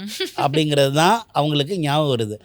ஆனால் லாஜிஸ்டிக் அப்படிங்கிறது ரொம்ப ரொம்ப பவர்ஃபுல். எந்த அளவு பவர்ஃபுல் அப்படின்னு பார்த்தீங்கன்னாக்க, நம்ம கொரோனா காலத்தில் கொரோனாவை விட நம்ம லாஜிஸ்டிக் இல்லாமல் இருந்திருந்தால் சஃபர் ஆகிருப்போம். நம்ம யூஸ் பண்ணுற டூத் பேஸ்ட்டில் இருந்து ஆரம்பித்து ஃப்ளைட் வரைக்குமே லாஜிஸ்டிக் மூலமாக தான் நம்ம இடத்துக்கு வந்து இயங்குது. டெலிவரி பாய்ங்கிறது வந்து படிக்காதவங்க பண்ணுறது. படித்தவங்க பிளான் பண்ணி ஏர் கார்கோ, அதே மாதிரி பார்த்திங்கனாக்கா ஹார்பரில் வேலை பார்க்குறது, ஒரு மல்டிநேஷ்னல் கம்பெனியில் எப்படி ஒர்க் பண்ணுறாங்களோ அதே மாதிரியான என்விரான்மெண்ட் லாஜிஸ்டிக் கம்பெனியில் ஒரு சூப்பர்வைசராக, ஒரு மேனேஜராக, இந்த மாதிரி உயர்ந்த கேட்டகரியில் ஒர்க் பண்ணும்போது அவங்களுக்கு சேல்ரி லேக்ஸ் அண்ட் லேக்ஸில் இருக்குது. அதில் சென்ட்ரல் கவர்மெண்ட் இப்போ சொல்லியிருக்கிறது என்னென்னு பார்த்தீங்கன்னா, அடுத்த 3 வருஷத்தில் லாஜிஸ்டிக்கில் மட்டும் எவ்வளோ வேலை இருக்குன்னு நினைக்கிறீங்க? உங்களுக்கு ஏதாவது ஒரு கணிப்பு? லாஜிஸ்டிக்ஸ்ல ஒரு மொத்தமா கேட்குறீங்களா? லைக் இந்தியாவில் ஒரு 50,000 60,000 அப்படின்னு நினைக்கலாம். 43 லட்சம் பேருக்கு பொசிஷனில் வேலை காத்துக்கிட்டு இருக்கு. ஏன்னா இன்றைக்கி இம்போர்ட் எக்ஸ்போர்ட்டு தான் பல்லாயிரம் லட்சக்கணக்கான கோடி டிரான்சாக்ஷன் நடக்குது. ஸோ அதை யார் எஃபெக்டிவாக பிளான் பண்ணி காஸ்ட்டை கம்மி பண்ணி அந்த கூட்ஸ் எல்லாம் கொண்டு வர்றாங்க, இங்கேருந்து அனுப்புகிறாங்கங்கிறது ஒரு முக்கியமான ஒரு துறையாக மாற்றிக்கிட்டு இருக்கு. இந்தியாவிலேயே அதிக வேலை வாய்ப்பு கொடுக்கக்கூடிய 2வது துறையாக இன்றைக்கி லாஜிஸ்டிக் மாறியிருக்கு. 43 லட்சம் பேருக்கு வேலை ரெடியாக இருக்குது. இதை மக்கள்கிட்ட எடுத்து சொல்லணும் அப்படிங்கிறதுக்காக நாங்கள் இப்போ லாஜிஸ்டிக் ஆரம்பிச்சிருக்கோம். இதில் சென்னை சமிர்தாவில் படிக்கிறனால என்ன ப்ளஸ் அப்படின்னு கேட்டிங்கன்னா, நிறைய இன்ஜினியரிங் காலேஜஸ் கூட ஷிப்பிங் அண்ட் லாஜிஸ்டிக் நடத்துகிறாங்க இந்த கோர்ஸ் பிபிஏ. நம்மளுடைய பெரிய ப்ளஸ் என்ன, ஒய் சென்னை சமிர்தா அப்படின்னா, இங்கே படிக்கும்போது நாங்கள் ஸ்டைஃபண்ட் மட்டுமே 1.5 lakhs கொடுக்குறோம் கடைசி வருஷத்தில். லாஸ்ட் இயரில் அப்ரெண்டிஸ் நம்மளே அனுப்பிடுறோம். டிவிஎஸ், டிஹெச்எல், ப்ளூ டாட் இந்த மாதிரி பெரிய பெரிய லாஜிஸ்டிக் கம்பெனியில் இங்கே டிகிரி படிக்கிறவங்களுக்கு லாஸ்ட் இயர் கடைசி 3rd இயரில் நாங்கள் 1 year ட்ரைனிங் நாங்கள் கொடுத்துட்றோம். அதில் அவங்களுக்கு கிடைக்கிற ஸ்டைஃபண்ட் மட்டுமே 1.5 lakhsல இருந்து 5 lakhs வரைக்கும். அதே மாதிரி கவர்மெண்ட் ஆஃப் இந்தியாவோட நம்ம கொலாபரேட் பண்ணி diploma courses 1 year diploma, 2 year diploma இருக்குது. மொத்தத்தில் யாரெல்லாம் இன்றைக்கி வேலை இல்லாமல் இருக்காங்களோ அவங்களுக்கு இது ஒரு பெரிய ஜாக்பாட். இந்த கோர்ஸை எடுத்து படித்தாங்க அப்படின்னா படிப்பை முடிக்கிறதுக்கு முன்னாடியே கம்பெனியில் போய் ட்ரைனிங் எடுத்துக்கிறாங்க. அப்போவே சேலரி ஸ்டைஃபண்ட் வாங்குகிறாங்க. முடித்த உடனேயே அங்கே ஜாபையும் கன்ஃபார்ம் பண்ண வாய்ப்பு இருக்குது. வாவ்! ஸோ எங்கெல்லாம் வேலை வாய்ப்புக்கான ஒரு இடம் இருக்குது, அந்த ஸ்பேஸ் இருக்குன்றதை தேடி தேடி கண்டுபிடிச்சி நீங்கள் அதை வந்து கிளிக் பண்ணுறீங்கன்னு நினைக்கிறேன்ல சார்? கண்டிப்பாக கரெக்டாக சொன்னீங்க. பிளேஸ்மெண்ட்னா சென்னை சமிர்தா, சென்னை சமிர்தானா பிளேஸ்மெண்ட், அவ்வளோதான். வாவ்! எனக்கு இப்போ இவ்வளோ பேசுனதுக்கப்புறம் எனக்கு ஒரு ஞாபகம் வருது. 2010ல் நீங்கள் வந்து ஒரு ஆட் கொடுத்து நீங்கள் சொன்னீங்க இல்லையா, அந்த குக்கிங் பற்றி குக்கிராமம் வரைக்கும் நான் வந்து போய் பேசினேன் அப்படின்ட்டு. ஸோ பேசிகிட்டு இருக்கிற டைமில் தான் அந்த 10,000 வரை சம்பளம் ஒரு ஸ்லோகன், உங்களோட ஆடில் ஒரு ஸ்லோகன் வரும், படிக்கும்போதே 10,000 வரை சம்பளம் அப்படின்ட்டு. அதே அப்போ எல்லோரும் வந்து இது நிஜமாகவே இவங்க சொல்கிறாங்களா இல்லை உள்ள ஆள் கொண்டு வரதுக்காக சொல்கிறாங்களா, இதெல்லாம் உண்மையாக இருக்க வாய்ப்பு ரொம்ப கம்மி அப்படின்னு நம்பகத்தன்மை ரொம்ப கம்மியாக இருந்துச்சு. அந்த ஒரு நம்பகத்தன்மை இல்லாத இடத்துல இருந்து இன்றைக்கி இவ்வளோ பெரிய ஒரு சாம்ராஜ்யத்தை உருவாக்கியிருக்கிறீங்க அப்படின்றப்போ it's really a big thing. அந்த டைமில் உங்களுக்கு என்ன ஃபீல் ஆச்சு? இப்படி உங்களை பற்றி எல்லாரும் இப்படி சொல்கிறப்போ what was your mindset? கரெக்டாக சொன்னீங்க. ஏன்னா அந்த காலகட்டம் எப்படின்னா நிறையா படிப்பை முடித்தவங்களே வேலை இல்லாமல் நிறைய பேர் இருந்தாங்க. அப்படின்போது படிப்பை முடிச்சுட்டே வேலைக்கு இவ்வளோ கஷ்டப்படும் போது அது எப்படி படிச்சுக்கிட்டே எப்படி வேலை பார்க்க முடியும், எப்படி படிக்கிறோம் அப்புறம் எப்படி வேலை பார்க்க முடியும் அப்படின்னு சொல்லிட்டு நிறைய கிரிட்டிசிசம் இருந்தது. நான் வந்து படிக்கும்போதே மாதம் 10,000 வரை சம்பளம் அப்படின்னு சொல்லிட்டு நான் அதை எல்லா இடத்துலையுமே ப்ரொமோட் பண்ணேன். அதை மெஜாரிட்டி அதாவது என்ன பண்ணாங்கனாக்கா, யார் யாரெல்லாம் நம்பலையோ அவங்களாம் கிரிட்டிசைஸ் பண்ணாங்க. நான் என்ன பண்ணேன், அதுக்கெல்லாம் விளக்கம் சொல்லாமல் அதுக்கு பதிலாக நம்மகிட்ட சேர்ந்தவங்கள என்ன பண்ணேன்னா, அப்போவே பார்ட் டைம் ஜாப் கொடுக்க ஆரம்பித்தேன். ஸோ அதனுடைய வெளிப்பாடாக 10,000 இல்லை, அப்போவே 12,000 15,000 நிறைய பேர் வாங்க ஆரம்பித்தாங்க. நான் பேசலை, அந்த ஸ்டூடெண்ட் வாங்கிட்டு அதுக்கப்புறம் பேசுனாங்களே, அவங்களுடைய பதில் எல்லாருக்கும் கரெக்டாக போய் ரீச் ஆச்சு. ஓகே. அன்னைக்கு 2014 படிக்கும்போதே மாதம் 10,000 சம்பளம். இன்றைக்கி நம்ம ஸ்டூடெண்ட்டு பார்த்திங்கன்னா படிக்கும்போதே மாதம் 35,000 வரைக்கெல்லாம் சம்பாதிக்கிறாங்க. எனக்கு ரொம்ப பெருமையாக இருக்கிறது என்ன விஷயம்னா, அப்படி அவங்களுடைய செலவு அவங்களே பார்த்துக்கிறாங்க, வீட்டுக்கும் பணம் அனுப்புகிறாங்க, மற்ற எல்லாருக்கும் ஒரு எக்ஸாம்பிளாக இருக்காங்க. இதையெல்லாம் விட எக்ஸ்பீரியன்ஸ் அவங்களுக்கு கிடைக்குது. ஸோ இதை நான் ரொம்ப போல்டாக எப்படி அதை சேலஞ்சை இம்ப்ளிமெண்ட் பண்ணேன்னா, இவங்க எல்லாருக்கும் வேலை வாங்கி தர்றதுக்காக மட்டுமே கிட்டத்தட்ட 100கணக்கான பேர் என்கிட்ட வேலை பார்க்குறாங்க. பார்ட் டைம் ஜாப் எல்லாருக்கும் வாங்கி கொடுக்குறதுங்கிறது அவ்வளோ ஈஸி இல்லை, இருக்கிறதுலே ரொம்ப டஃப்பான வேலை. அந்த வேலையை பார்க்கணுன்னா எல்லாத்தையும் விட இன்னும் கொஞ்சம் எக்ஸ்ட்ரா எஃபர்ட் போடணும்.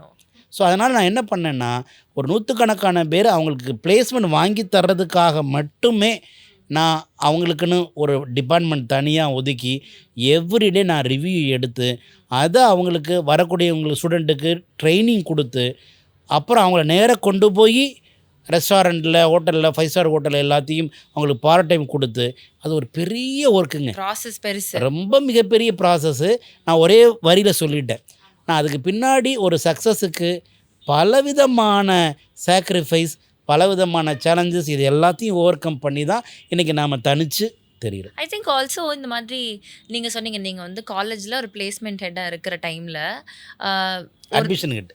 அட்மிஷன் ஹெட்டாக இருக்கிற டைமில் ஒரு பர்சன் வந்து இவ்வளோ காசு கொடுத்து ஒரு ஸ்டூடெண்ட் ஜாயின் பண்ணுறாங்க. அவங்க கொடுக்குற காசை திருப்பி அவங்க மீட்கிறதுக்கே அவங்க பல வருஷம் வேலை செய்ய வேண்டியதாக இருக்குது. அப்படியே வேலை செஞ்சாலும் அது அந்த போட்ட காசை எடுக்கிறாங்களான்றது தெரியாது. அது வந்து அப்போ மட்டும் இல்லை, ஈவன் டுடே இன்றைக்கி வரைக்கும் என்னோடய ஃப்ரெண்ட்ஸ் சிப்ளிங்ஸ் எல்லாம் வந்து டொனேஷனாவோ இல்லை வந்து அந்த காலேஜ் ஃபீயாவோ கட்டுற அமௌண்ட்டு கேட்டிங்கன்னா, இவ்வளோ கட்டி படிக்கிறாங்களா, இதை அவங்களால சம்பளத்தில் நிஜமாக எடுத்துட முடியுமா அதுக்கப்புறம் அப்படின்ற ஒரு கேள்வி தான் வருது. பட் இங்கே வந்து உங்களோட ஃபீஸ் ஸ்ட்ரக்சருமே ரொம்ப கம்மி அப்படி நாங்கள் கேள்விப்பட்டோம். ரொம்ப ரீசனபிளாக இருக்குது. அவங்க அந்த காசை அதுக்கப்புறம் மல்டிபிள் ஒர்க்ஸில் அவங்க எடுத்துடலாம் அப்படின்ட்டு. So what is your fees structure like? நம்மளுடைய இது வந்து பார்த்திங்கனாக்கா international quality but domestic cost. அதாவது என்ன அர்த்தம் அப்படின்னு கேட்டால், நம்மகிட்ட படிக்கிறவங்க மெஜாரிட்டி பீப்புள் வந்து மிடில் கிளாஸ் அப்படின்னால அவங்க அந்த ஃபீஸை கட்டுறதுக்கான அளவு சில ஆயிரங்களில் தான் ஃபீஸ் இருக்கும். அவங்க எந்த கோர்ஸ் எடுக்கிறாங்க அதை பொறுத்து இருக்குது.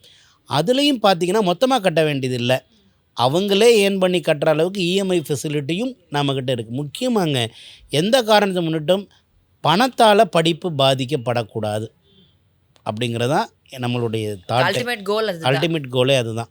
ஸோ அதனால் நம்மகிட்ட படிக்கக்கூடிய ஸ்டூடெண்ட் உள்ளே வந்ததுக்கப்புறம் அவங்களே ஒர்க் பண்ண ஆரம்பித்ததுக்கப்புறம் ஒரு நல்ல கான்ஃபிடென்ட் அவங்களுக்கு ரொம்ப தெளிவாக வந்துடுது. அந்த கான்ஃபிடென்ட் வந்துடுறதுனால அவங்க இந்த ஒரு பணம்ங்கிறது அவங்க லைஃப்பில் ஒரு பெரிய ஒரு கஷ்டமாக தெரிகிறது இல்லை. ஆல்சோ முக்கியமான பெரிய நபர்கள், அதாவது தாமு சாராக இருக்கட்டும், அந்த மாதிரி ஒவ்வொரு துறையிலையும் பெரிய வல்லுநர்கள் வந்து அவங்களுடைய டீமாக இருந்து அவங்க கூட சப்போர்ட் பண்ணுறாங்க. What is your opinion about this? அருமையாக சொன்னீங்க. செஃப் தாமு மாதிரி, பத்மஸ்ரீ செஃப் தாமு, எஸ், அவங்கெல்லாம் வந்து நமக்கு ஒரு நல்ல ரோல் மாடல். ஸோ அவங்கெல்லாம் இன்றைக்கி இண்டஸ்ட்ரியில் ஒரு இந்த ஹோட்டல் மேனேஜ்மெண்ட் படித்தா லைஃப்பில் இவ்வளோ பெரிய உயரத்துக்கு போக முடியும் அப்படிங்கிறதுக்கு sir one of the example. இது மாதிரி நிறைய பேர் இருக்காங்க. அதே மாதிரி மாதம்பட்டி ரங்கராஜ் சார்லேருந்து ஆரம்பித்து ஜெஃப் தீனா வரைக்கும் நிறைய பேர் இருக்காங்க. ஸோ அப்போது இவங்க எல்லாம் நமக்கு ஒரு ரியல் லைவ் எக்ஸாம்பிளாக இருக்கிறனால அது ஸ்டூடெண்ட்டுக்கு வந்து ஒரு கான்ஃபிடெண்ட்டை கொடுக்குது. ஒரு காலத்தில் சமையல்காரன் அப்படின்னு இருந்த அடைமொழி மாறி இன்றைக்கி எல்லாருமே சொல்கிறது செஃப். அது மட்டும் இல்லை, இன்றைக்கி செஃப்புக்கே தனி ஃபேன்ஸ் கிளப் உருவாகிருக்கு. ஏன்னு கேட்டால், சார் நாமெல்லாம் இவ்வளோ கஷ்டப்படுறது எதுக்காக? ஒரு நல்ல ஃபுட்டுக்காக, ஒரு வாய் சோறுக்காக இல்லையா? அருமையாக சொன்னீங்க, ஒரு வாய் சோறுக்காக. அதுலேயும் இப்போ எவ்வளோ கான்சியஸ் வந்துருச்சுன்னா ஹெல்த்தியான ஃபுட்டை சாப்பிடணும். அது எங்கேயும் கிடைக்கிறது இல்லை, ரேராக தான் கிடைக்குது. நமக்கிட்டே அந்த நாலேஜும் அந்த விஷயமும் தெரிஞ்சிருந்தால் நம்மளை மாதிரி கொடுத்து வச்சவங்க வேறு யாரும் இல்லை. ஸோ அதனால் இன்றைக்கி இருக்கிற லேடிஸில் இருந்து ஆரம்பித்து எல்லாருமே யாருக்கு அதிக ப்ரியாரிட்டி கொடுக்குறாங்கன்னா செஃப்புக்குனா வார்ம் வெல்கமாக இருக்காங்க. ஸோ அதனால் இன்றைக்கி இன்னும் டபுள் டிமாண்டு செஃப்புக்கு இருக்குது. நான் சுருக்கமாக ஒரே ஒரு விஷயம் சொல்லிடுறேனே. ஆக்சுவலாக இன்றைக்கி நான் ரொம்ப கலோக்கியலாக பேசணும் அப்படின்னு கேட்டால், இன்றைக்கி ஒரு இன்ஜினியரிங் முடிச்சுட்டு ஒருத்தவங்க ஆரம்பத்தில் எவ்வளோ சம்பளம் வாங்குவாங்க? 15,000 to 20,000 மேக்ஸ். ரைட். ஒரு புரோட்டா மாஸ்டர் எவ்வளோ ஏர்ன் பண்ணுறாரு தெரியுமா இன்றைக்கி? 15,000 70,000 ஒரு மாதத்துக்கா? ஆமாம். ஏன்னு கேட்டால் இன்றைக்கி அவ்வளோ டிமாண்ட். நீங்கள் எந்த ஹோட்டல் வேணாலும் போங்க, வெளியில் ஒரு போர்டு இருக்கும், ஆட்கள் தேவை அப்படிங்கிற போர்டு இருந்துக்கிட்டே இருக்கும். இருக்க டிமாண்ட் ரொம்ப அதிகமாக இருக்குது. இன்றைக்கி ஒரு நல்ல செஃப்புக்கு, கைவந்த ஒரு செஃப்புக்கு பல லட்சம் கொட்டி கொடுக்க ரெடியாக இருக்காங்க. ஆனால் ஆள் பற்றாக்குறை ரொம்ப அதிகமாக இருக்குது. எந்த துறையில் பற்றாக்குறை அதிகமாக இருக்கோ அந்த துறையில் என்ன இருக்கும் அப்படின்னு கேட்டால் டிமாண்ட் இன்னும் அதிகமாக இருந்துக்கிட்டே இருக்கும். இன்னொன்று சொல்கிறேன், இப்போ த்ரெட்டு ஓவராக வந்துருச்சு. எதுலன்னா ஏஐயில். ஏஐயோடைய காலம் இப்போ ஆர்டிஃபிஷியல் இன்டெலிஜென்ஸ்னால நிறைய ஃபீல்டில் லே ஆஃப் நடந்துக்கிட்டே இருக்குது. ஆமாம் ஆமாம். நிறைய பேருக்கு என்ன பண்ணியிருக்குன்னா லே ஆஃப் நடந்துக்கிட்டே இருக்குது. அதில் நான் ஒருத்தர்கிட்ட பேசிகிட்டு இருக்கும்போது ஒருத்தர் சொன்னார், எனக்கே ரொம்ப அதிர்ச்சியாக இருந்தது. சார், ஆர்டிஃபிஷியல் இன்டெலிஜென்ஸ்னால் முதல்ல பாதிக்கப்படக்கூடிய தொழில் யாருன்னு தெரியுமான்னு என்கிட்ட கேட்டார் ஒரு இன்டர்வியூவில். என்ன பதில் இருந்துக்குன்னு நினைக்கிறீங்க? தெரியலையே. சிஸ்டம் ஒர்க் பண்ணுறவங்களா? நான் கூட அதான் நினச்சேன். நான் கூட சொன்னேன், நீங்கள் சொன்ன மாதிரி தான் எங்கள் சிஸ்டம் ஒர்க் பண்ணுறவங்களா, கோடிங்கான்னு. அதுக்கு ஆன்சர் அவர் பெரிய எக்ஸ்பர்ட். அவர் என்ன சொன்னார்னா டாக்டர்ஸ்னார். எப்படிங்க டாக்டர்ஸ்னு? நம்ம எதுக்காக போகிறோம் டாக்டர்ஸ்கிட்ட? எனக்கு ஃபீவர், டேப்லெட் கொடுங்கன்னு. இப்போ எல்லோரும் ஏஐலே கேட்டுறாங்க. ஆர்டிஃபிஷியல் இன்டெலிஜென்ஸ்லேயே எனக்கு இதுக்கு என்ன டேப்லெட். ஸோ அதனால் இப்போ என்ன ஆகிடுச்சு அப்படின்னு கேட்டால், வருங்காலங்களில் இது மாதிரி எல்லா ஃபீல்டையுமே ரீப்ளேஸ் பண்ணுறதுக்கான வாய்ப்பு இருக்குது. கோடிங்லேருந்து ஆரம்பித்து ஏஐனால் இந்த நம்ம இந்தியாவில் லாஸ்ட் இயர் மட்டும் 50,000 பேருக்கு வேலை போயிருக்கு. தினத்தந்தியில் ஒரு ஆர்டிக்கல் வந்துச்சு, ஏஐனால் 50,000 பேர் வேலை இழந்திருக்கிறாங்க அப்படின்னு சொல்லிட்டு. ஆனால் நம்ம ஃபீல்டு ஹோட்டல் மேனேஜ்மெண்ட்டு வயிறு இருக்கிற வரைக்கும் இந்த ஃபீல்டு இருந்துக்கிட்டே இருக்கும், வளர்ந்துக்கிட்டே இருக்கும். ஏன்னு கேட்டால் நம்ம எவ்வளோ தான் சம்பாதிச்சாலும் கூட ஒரு ஏஐ வச்சு குக் பண்ண விட மாட்டோம். முடியாது. எமோஷனோட கனெக்ட் இருக்கணும். ஸோ அதனால் இந்த எமோஷனோட கனெக்ட் இருக்கிறதுனால இந்த ஃபீல்டு எப்போதுமே என்ன இருக்கும் அப்படின்னு கேட்டால் வளர்ந்துக்கிட்டே இருக்கும். ஸோ அதனால் இந்த ஃபீல்டுக்கு எவர்கிரீன் டிமாண்ட் இருக்குது. இப்போ பயங்கரமான டிமாண்ட் இருக்கிறனால தான் நீங்கள் எந்த ஹோட்டலுக்கு போனாலும் இந்த துறை சம்மந்தப்பட்டவங்களுக்கு வார்ம் வெல்கம் இருக்குது. ஸோ ஐ திங்க் இன்றைக்கி பேசின இவ்வளோ நேரமும் ஒரே ஒரு பாசிட்டிவ் எனர்ஜியாகவே இருந்தது. இதை பார்க்குற நிறைய ஸ்டூடெண்ட்ஸ் அவங்க வந்து அடுத்து கரியரில் என்ன பண்ணலாம், ஒரு க்ளூலெஸ்ஸாக இருக்கிறப்போ இது ஒரு பெரிய ஐ ஓப்பனராக இருக்கும். இந்த மாதிரி ஒரு பெரிய ஃபீல்டு ஒன்று இருக்குது. இதை பற்றி பெருசாக யாரும் பேசினா கூட you just be aware of it. உங்களுக்கு ஒரு நல்ல ஒரு சிக்னல் இருக்குது அப்படின்ற மாதிரி ஒரு ஐ ஓப்பனராக தான் இந்த இன்டர்வியூவை நான் பார்க்குறேன். இங்கே மட்டும் இல்லை மேடம், ஃபாரின் ஒரே சிலபஸ். ஆமாம். ஆனால் குளோபல் எம்ப்ளாய்மெண்ட் மற்றதெல்லாம் அப்படி இல்லை. அந்தந்த கண்ட்ரிக்கு ஏற்ற மாதிரி மாறிக்கிட்டே இருக்கும். ஆமாம், மெடிசன் கூட அப்படி தான். மெடிசன் கூட மாறிக்கிட்டே இருக்கும். அந்த வேறு கண்ட்ரியில் படித்தா இங்கே வந்து எக்ஸாம் எழுதணும். ஆனால் இந்த இது ஒரே சிலபஸுங்க, வேர்ல்டு பூரா எம்ப்ளாய்மெண்ட். அதே மாதிரி இப்போ நான் போயிட்டு வந்த பல நாடுகளில் பார்த்தீங்கன்னாக்க ஹோட்டல் மேனேஜ்மெண்ட் படித்தவங்களுக்கு சிவப்பு கம்பள வரவேற்பு. அதே மாதிரி நர்சிங். ஸோ அதனால் ஏவியேஷன் இன்றைக்கி அடுத்தடுத்த டிமாண்டை நோக்கி வந்துட்டுருக்கு. இப்போ லாஜிஸ்டிக். ஸ்டூடெண்ட் என்ன பண்ணிக்கணுன்னா ஒரு அவேர்னஸை கொஞ்சம் க்ரியேட் இந்த பேட்டி மூலமாவது ஒரு அவேர்னஸை க்ரியேட் இருந்ததுன்னா அவங்க லைஃபே வேறு லெவலில் மாறும். ஏன் சொல்கிறேன்னா, இப்போ அவங்க எடுக்கிற டெசிஷன் தாங்க பிளாக் அண்ட் ஒயிட்டாக இருக்கிற அவங்க லைஃப்பை அடுத்த 50 வருஷத்தை கலர்ஃபுல்லாக மாற்ற போகிறது அவங்க எடுக்கக்கூடிய இந்த டெசிஷன் தான் காரணம். சரி, இப்போ இவ்வளோ பெரிய ஒரு விஷயத்தை நீங்கள் பண்ணிகிட்ருக்கீங்க, ஒரு ப்ரொஃபஷ்னலாக ஹைட்ஸ் பார்த்துக்கிட்டே இருக்கீங்க அப்படின்னா உங்களுக்கு பர்சனலாக பேக்கப்புக்கு வீட்டில் வந்து உங்களுக்கு ஒரு பெரிய சப்போர்ட் சிஸ்டம் இருக்குன்னு நான் நம்புகிறேன். ஸோ உங்களோட ஃபேமிலி எவ்வளோ பெரிய சப்போர்ட் உங்களுக்கு? கரெக்டாக சொன்னீங்க. நான் இப்போது எப்போ பார்த்தாலும் வேலைன்னு இருக்கேன்னா அதுக்கு காரணம் என்ன, குடும்பம் நல்லா பார்த்துக்கிறது என் ஒய்ஃப் தான் காரணம். நான் வேலையை விடணும் அப்படின்னு ஒரு முடிவு ஒர்க் பண்ணிகிட்டு இருந்தபோது, ஒரு 12 வருஷமாக அட்மிஷன் ஹெட்டாக இருந்து வேலையை விடணும் அப்படின்னு சொல்லும்போது எனக்கு ஒரு கான்ஃபிடென்ட்டை கொடுத்தவங்க என்னுடைய ஒய்ஃப் தான். ஆனால் கையில் பணமே இல்லை. ஆனால் ஒரு தொழில் ஆரம்பிக்கணும், ஹோட்டல் மேனேஜ்மெண்ட் காலேஜ் ஆரம்பிக்கணும்னு சொல்லும்போது அந்த காலகட்டத்தில் 2010 அவங்க சொந்தக்காரங்கள்ட்ட இருந்து எனக்கு 5 லட்ச ரூபா வட்டிக்கு வாங்கி கொடுத்தாங்க. முதல் முதலீடு யார்கிட்ட இருந்துன்னா ஒய்ஃப்கிட்ட இருந்து தான். ஸோ அதனால் அந்த ரொம்ப ஒவ்வொரு செலவையும் நான் ரொம்ப கான்சியஸாக, ஏன்னா அவங்களோட இமேஜ் சம்மந்தப்பட்ட விஷயம் அப்படிங்கிறதுனால ரொம்ப ரொம்ப ஒவ்வொரு ஸ்டெப்பையும் பார்த்து பார்த்து எடுத்து வச்சேன். இந்த ஹோட்டல் மேனேஜ்மெண்ட் காலேஜ் ஆகட்டும், எல்லா இதுவுமே மேனேஜிங் டைரக்டர் யாருன்னா என்னுடைய ஒய்ஃப் தான், உமா மகேஸ்வரி தான். ஸோ அவங்களுடைய அந்த ஒரு கைடன்ஸும் அந்த ஒரு கேரும் இருந்ததுனால தான் என்னால் முழு கவனமும் தொழிலில் இருந்தது. ஸோ அது அவங்களுடைய அந்த ஆலமரம் மாதிரி எப்போதும் வேறு வெளியில் தெரியாது. தெரியாது. ஃப்ரூட்ஸ் வந்து பூமிநாதன்னா வேறு யாருன்னு கேட்டால் என்னுடைய ஒய்ஃப் உமா மகேஸ்வரி தான். ஸோ அவங்க அவ்வளோ ஸ்ட்ராங்காக இருந்ததுனால தான் என்னால் பிஸ்னஸில் இதை கான்சன்ட்ரேட் பண்ண முடியுது. ஓகே. குழந்தைங்க? 2 பேரும் டாக்டர்ஸ் ஆக்சுவலாக. பொண்ணு வந்து எம்பிபிஎஸ் முடிச்சுட்டு ஒர்க் பண்ணிகிட்டு இருக்காங்க. பையன் வந்து 4th இயர் எம்பிபிஎஸ் படிச்சுக்கிட்டு இருக்கார். ஸோ அவங்களுக்காக தான் அந்த நர்சிங் காலேஜ் அப்படின்னு ஒன்று ஆரம்பித்து அதுக்கப்புறம் அது மெடிக்கல் காலேஜாக கன்வெர்ட் பண்ணுற ப்ராசஸில் இப்போ இருக்குது. ஸோ இது எல்லாமே சர்வீஸ் ஓரியன்ட். இது எல்லாமே இண்டஸ்ட்ரிக்கு பொறுத்த வரைக்கும் எதை படித்தா வேலை கிடைக்கும், அதில் அவங்கள அடுத்த லெவலுக்கு எடுத்துகிட்டு வரணும் அப்படிங்கிறது தான் இது. Road map by god's grace, கடவுளுடைய ஒரு அருளால் அந்த ரோட் மேப் இப்போ வரைக்கும் கரெக்டாக இருக்குது. சரி, இப்போ வந்து 12 இயர்ஸ், ஐ மீன் 2010ல் நீங்கள் இந்த கம்பெனி ஸ்டார்ட் பண்ணுறப்போ ஹோட்டல் மேனேஜர் தான் பண்ண போகிறோன்னு தெரிஞ்சிச்சு. பட் இந்த பேர் தான் வைக்க போகிறோம், சென்னை அமிர்தா அப்படின்ற இந்த பேர் தான் வைக்க போகிறோன்றதுல ஏன் வந்து அவ்வளோ ஸ்ட்ராங்காக இருந்தீங்க? வை சென்னை அமிர்தா? ஆக்சுவலாக ஹோட்டல் மேனேஜ்மெண்ட் தான் ஆரம்பிக்கணும்னு முடிவு. அப்போ அது ஹோட்டல் மேனேஜ்மெண்ட்னாவே உள்ளுக்குள்ளே ஃபுட்டு அப்படிங்கிறது உள்ளே வந்துடுது. ஃபுட்டை நம்ம சாப்பிட்டோம்னா அமிர்தமாக இருந்துச்சுப்பா அப்படின்னு நம்ம ஒரு ஃபீல் பண்ணுவோம்.